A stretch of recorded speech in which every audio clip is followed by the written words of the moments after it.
नमस्कार प्यारे विद्यार्थियों, मैं रवि भारद्वाज आप सभी बच्चों का हार्दिक अभिनंदन करता हूं।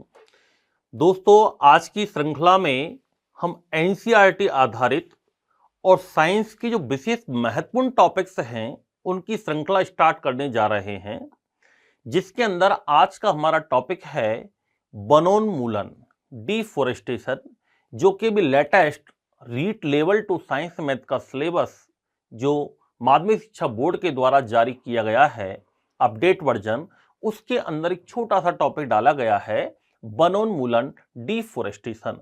आज की क्लास में हम बहुत ही short and sweet and complete NCERT matter, जहां से प्रश्न पूछने की संभावना पूरी रहेगी, 12th क्लास तक का अपन इसमें लेवल लेकर के चलेंगे। 12th क्लास की एनसीईआरटी में टॉपिक दे रखा है, वहां से सारा की सारा टॉपिक हम यहां पर क्लियर करने वाले हैं।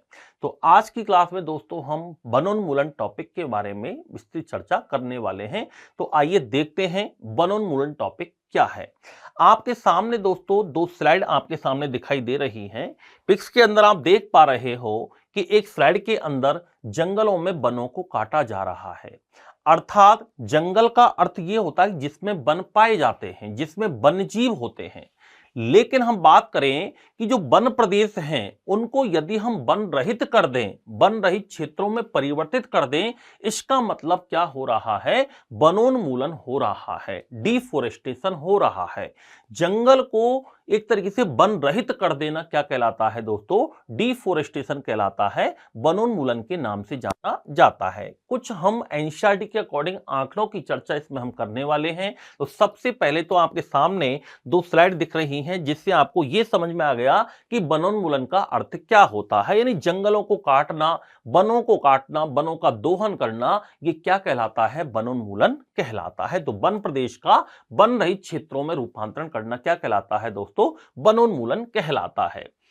आगे हम बात करते हैं। आप देख रहे हो यहां पर वनों की क्या चल रही है दोस्तों? कटाई चल रही है। एक स्लाइड के माध्यम से, स्लाइड्स के यूज दोस्तों हम इसलिए ले रहे हैं ताकि कम समय में आपको अधिक मैटर मिल जाए, आपका नेट वगैरह खर्चा भी ज्यादा नहीं आए और कम समय में आपको अधिक से अधिक चीजें प्राप्त हो। यही हमारी क्लास का दोस्तों आज से मेन उद्देश्य रहने वाला है। वनोन्मूलन की परिभाषा आपके सामने है दोस्तों कि वन प्रदेश का वन रहित क्षेत्रों में रूपांतरण करना क्या कहलाता है? वनोन्मूलन कहलाता है। दोस्तों, एक आकलन के अनुसार यदि हम बात करें तो शीतोष्ण क्षेत्र में केवल 1% वन नष्ट हो गए हैं। याद रखना, एक आकलन के अनुसार जो शीतोष्ण प्रदेश है, शीतोष्ण क्षेत्र है, उसमें मात्र 1% वन नष्ट हुए हैं, जबकि उष्णकटिबंधीय जो क्षेत्र हैं उनमें लगभग 40% फॉरेस्ट वन जो है जंगल जो है दोस्तों वो नष्ट हो गए हैं। यदि हम बात करें, ये स्लाइड हमारी क्लियर हो चुकी है। 20वीं सदी के प्रारंभ की यदि हम बात करें दोस्तों, तो 20वीं सदी के प्रारंभ में भारत में कुल क्षेत्रफल का लगभग 30% भाग में जंगल थे। याद रखना, 20वीं सदी के प्रारंभ की यदि हम बात करें तो लगभग भारत के कुल क्षेत्रफल का 30% भाग ऐसा था जिसमें जंगल थे। लेकिन सदी के अंत तक यह घटकर कितना रह गया? 21.54% रह गया। दोस्तों, यदि इस टॉपिक से प्रश्न आएगा तो इसी प्रकार का आएगा जिसमें स्टेटमेंट आपको पता होना जरूरी है। ये स्टेटमेंट लगते सरल हैं, लेकिन जब क्वेश्चन आता है और यदि हमें एग्जैक्ट आंकड़े पता नहीं होते हैं, मालूम नहीं होते हैं, तो दोस्तों ये गलत हो जाते हैं। तो याद रखिएगा, ऐसे आंकड़े हमें याद रखना है। जब 20वीं सदी प्रारंभ हुई थी उस समय भारत में कुल क्षेत्रफल का लगभग कितना परसेंट? याद रखना दोस्तों, 30%। कितना परसेंट? टोटल 30% याद रखिएगा इस भाग में जंगल थे। लेकिन वर्तमान में कितना रह गया है? 21.54% भाग में ही जंगल रह गए हैं।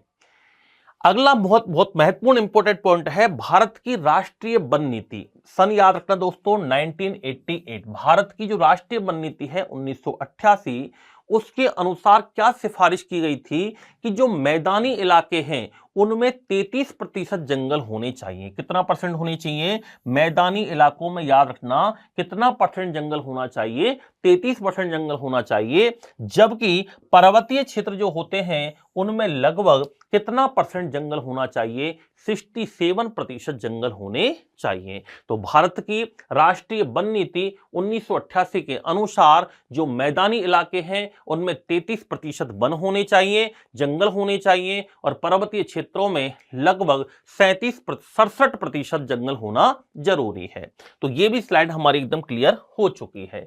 आगे हम बात करते हैं दोस्तों कि वनोन्मूलन का कारण क्या है। तो वनोन्मूलन का एक महत्वपूर्ण जो कारण है वो ये है कि वर्तमान में दोस्तों जनसंख्या बढ़ रही है और जनसंख्या बढ़ती हुई जनसंख्या के लिए भरण पोषण के लिए अनाज की पैदावार, सब्जियों की पैदावार, खेतीबाड़ी करना जरूरी है। और खेतीबाड़ी के लिए, कृषि के लिए आज का मनुष्य क्या कर रहा है दोस्तों, जो वन प्रदेश है, जंगल प्रदेश है, उस भूमि को कहीं ना कहीं कृषि भूमि के अंदर तब्दील कर रहा है। तो वनोन्मूलन का मुख्य कारण क्या है कि वन प्रदेश को कृषि भूमि में क्या किया जा रहा है, बदला जा रहा है, जिससे मनुष्य की बढ़ती हुई जनसंख्या के लिए भोजन पानी क्या हो सके दोस्तों, उपलब्ध हो सके। इसके अलावा हम बात करें दोस्तों, वृक्ष वगैरह हैं, इमारती लकड़ी के लिए वनों जंगलों को काटा जा रहा है, काष्ठीय ईंधन लकड़ी प्राप्त करने के लिए जंगलों को काटा जा रहा है, पशु फार्म के लिए, अन्य कई सारे उद्देश्य ऐसे हैं, कई सारे उद्योग धंधे ऐसे हैं दोस्तों जो कहीं ना कहीं वनों पर निर्भर हैं, कहीं ना कहीं फॉरेस्ट पर निर्भर हैं, लकड़ी पर निर्भर हैं, उसके लिए लकड़ी का दोहन किया जा रहा है। और दोस्तों लकड़ी का या वनों का जो दोहन हो रहा है, वनोन्मूलन जो चल रहा है, डिफॉरेस्टेशन जो हो रहा है, ये कहीं ना कहीं दोस्तों मानव जाति के लिए, जैव विविधता के लिए, पर्यावरण के लिए क्या है दोस्तों, हानिकारक है। आज जनसंख्या बढ़ रही है, जो भी दोस्तों जंगल एरिया है वहां पर रिहायशी क्षेत्र बढ़ रहा है, रिहायशी क्षेत्र बढ़ने के कारण सड़कों का निर्माण हो रहा है, कॉलोनियां, आवासीय क्षेत्र बस रहे हैं, जिसके कारण वहां पर जो जंगल हैं उनको काटा जा रहा है, उजाड़ा जा रहा है। तो कहीं ना कहीं दोस्तों वृक्षों की कमी होने लगी है। आगे हम बात करते हैं, एक कृषि चलती है दोस्तों जिसका नाम है काटो तथा जलाओ कृषि, जिसे झूमिंग खेती के नाम से जाना जाता है, जो कि भारत के उत्तर पूर्वी राज्यों में रहने वाले लोगों के द्वारा किया जाता है, जिसे कल्टीवेशन कहते हैं, झूमिंग खेती के नाम से जाना जाता है। इस झूमिंग खेती के अंदर किसान क्या करते हैं दोस्तों, इसमें किसान जंगल के जितने भी वृक्ष होते हैं उन वृक्षों को काट देते हैं और जो पादप अवशेष होते हैं उनको दोस्तों वहां पर जला दिया जाता है।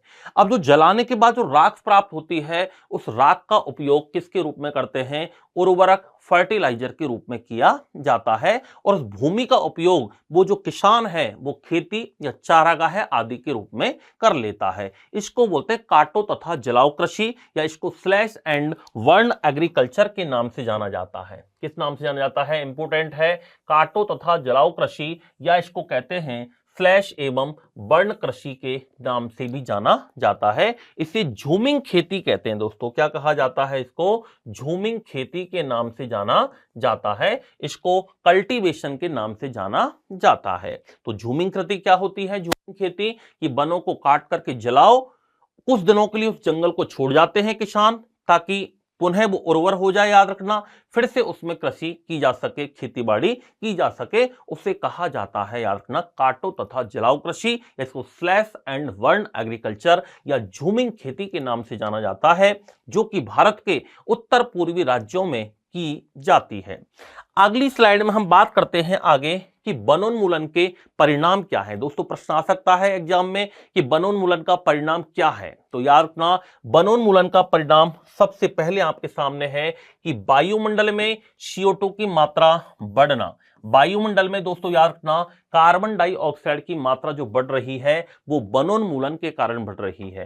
दोस्तों वर्तमान में जनसंख्या बढ़ रही है, पेड़ पौधे, वनों की संख्या कम होती जा रही है, और दोस्तों सबसे ज्यादा जो इससे नुकसान है वो है ग्लोबल वार्मिंग। ग्लोबल वार्मिंग क्या है, हम लोग CO2 का प्रोडक्शन करते हैं, CO2 बाहर निकालते हैं, पेड़ पौधे प्रकाश संश्लेषण में इसका यूज में लेते हैं, उपयोग में लेते हैं, लेकिन वर्तमान में जनसंख्या बढ़ रही है, पेड़ पौधों की संख्या घट रही है, तो कहीं ना कहीं वातावरण के अंदर ऑक्सीजन और CO2 का जो बैलेंस है, अनुपात है, वो असंतुलित हो रहा है, जिसके कारण CO2 की मात्रा लगातार वातावरण में बढ़ रही है, और लगातार बढ़ने के कारण वातावरण का तापमान, टेम्परेचर बढ़ रहा है। तो ग्लोबल वार्मिंग इसी को कहा जाता है, इसको ग्रीन हाउस इफेक्ट के नाम से भी जाना जाता है।